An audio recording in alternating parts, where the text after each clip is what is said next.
பாருங்க போங்க, உங்களை தான் எடுக்கிற வீடியோ.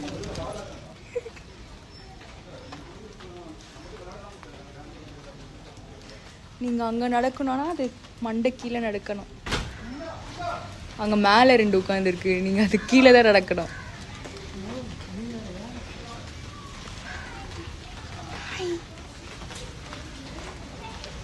ஐயோ அது வாழை தொங்குதுமா, பார்க்குதுமா.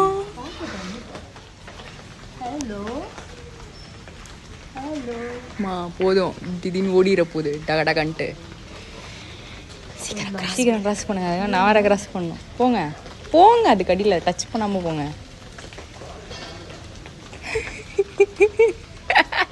ஒரு க்ளோஸ்ட் என்வாயர்மெண்ட்டில் இந்த மாதிரி இகுவானாஸை கிட்டக்க பார்த்தது ரொம்ப நல்லா இருந்தது. அந்த டிக்கெட் புக்கை தடவி கொடுக்கலான்னு கூட சொன்னார். ஆனால் நாங்கள் பத்திரமா வெளியே வந்து சேர்ந்துட்டோம்.